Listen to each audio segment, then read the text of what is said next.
Rowdy sheeter ಬಿಕ್ಲು Shiva ಕೊಲೆ ಕೇಸ್ನಲ್ಲಿ ಬಂಧನದ ಭೀತಿಯಲ್ಲಿದ್ದ ಶಾಸಕ ಭೈರತಿ ಬಸವರಾಜ್ಗೆ ಹೈಕೋರ್ಟ್ ತಾತ್ಕಾಲಿಕ ರಿಲೀಫ್ ನೀಡಿದೆ. ಮುಂದಿನ ಆದೇಶದವರೆಗೆ ಮಧ್ಯಂತರ ಜಾಮೀನು ನೀಡಿ ಆದೇಶಿಸಿದೆ. ಮ್ಯಾಜಿಸ್ಟ್ರೇಟ್ ಕೋರ್ಟ್ ಕೊಲೆ ಆರೋಪಿಗಳಿಗೆ ಡಿಫಾಲ್ಟ್ ಬೇಲ್ ನೀಡಲು ನಿರಾಕರಿಸಿದೆ.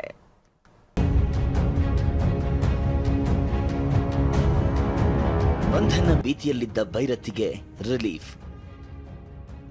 ಹೈಕೋರ್ಟ್ನಿಂದ ನಿರೀಕ್ಷಣಾ ಜಾಮೀನು.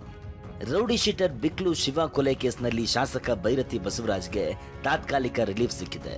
ಬಂಧಿಸಿದರೆ ತಕ್ಷಣ ಬಿಡುಗಡೆ ಮಾಡುವಂತೆ ಹೈಕೋರ್ಟ್ ಮಧ್ಯಂತರ ನಿರೀಕ್ಷಣಾ ಜಾಮೀನು ನೀಡಿದೆ. ಡಿಸೆಂಬರ್ 23ರಂದು ಜನಪ್ರತಿನಿಧಿಗಳ ವಿಶೇಷ ಕೋರ್ಟ್ ಭೈರತಿ ಬಸವರಾಜ್ಗೆ ನಿರೀಕ್ಷಣಾ ಜಾಮೀನು ನಿರಾಕರಿಸಿತ್ತು. ಬಂಧನದ ಭೀತಿಯಿಂದ ಕಳೆದ ಡಿಸೆಂಬರ್ 19ರಿಂದಲೂ ತಲೆಮರೆಸಿಕೊಂಡಿರುವ ಶಾಸಕ ಭೈರತಿ ಬಸವರಾಜು ನಿರೀಕ್ಷಣಾ ಜಾಮೀನಿಗಾಗಿ ಹೈಕೋರ್ಟ್ ಮೆಟ್ಟಿಲೇರಿದ್ರು. ರಾಜಕೀಯ ದುರುದ್ದೇಶದಿಂದ ತಮ್ಮನ್ನ ಈ ಕೇಸ್ನಲ್ಲಿ ಸಿಲುಕಿಸಲಾಗಿದೆ.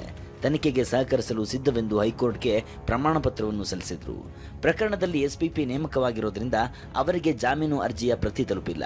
ಹೀಗಾಗಿ ಆಕ್ಷೇಪಣಾ ಸಲ್ಲಿಕೆಗೆ ಸರ್ಕಾರಿ ವಕೀಲರು ಕಾಲಾವಕಾಶ ಕೇಳಿದ್ರು. ವಿಚಾರಣೆ ನಡೆಸಿದ ನ್ಯಾಯಮೂರ್ತಿ ಜೆ ಬಸವರಾಜ್ ಅವರಿದ್ದ ಹೈಕೋರ್ಟ್ ಪೀಠ ಮಧ್ಯಂತರ ಜಾಮೀನು ಮಂಜೂರು ಮಾಡಿದೆ. ಬಂಧನವಾದರೆ ತಕ್ಷಣ ಬಿಡುಗಡೆಗೆ ಆದೇಶ. ತನಿಖೆಗೆ ಸಹಕರಿಸಲು ಹೈಕೋರ್ಟ್ ಸೂಚನೆ. 2 ಬಾರಿ ನೋಟಿಸ್ ನೀಡಿದಾಗ ಭೈರತಿ ಬಸವರಾಜು ತನಿಖೆಗೆ ಹಾಜರಾಗಿದ್ದಾರೆ.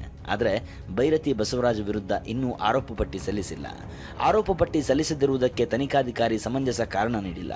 ಜುಲೈ 18ರಿಂದ ಡಿಸೆಂಬರ್ 19ರವರೆಗೆ ಹೈಕೋರ್ಟ್ ಬಂಧನದಿಂದ ರಕ್ಷಣೆ ನೀಡಿತ್ತು.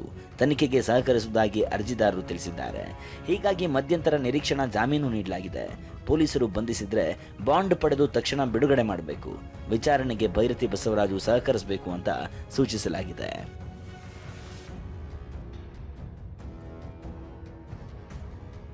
ಹೈಕೋರ್ಟ್ ಅರ್ಜಿಗೆ ಆಕ್ಷೇಪಣೆ ಸಲ್ಲಿಸಲು ಸೂಚಿಸಿ ವಿಚಾರಣೆಯನ್ನ ಜನವರಿ 6ಕ್ಕೆ ಮುಂದೂಡಿದೆ. ಹೈಕೋರ್ಟ್ನ ಮುಂದಿನ ಆದೇಶದವರೆಗೂ ಬಂಧನದ ಭೀತಿಯಿಂದ ಭೈರತಿ ಬಸವರಾಜು ಪಾರಾಗಿದ್ದಾರೆ.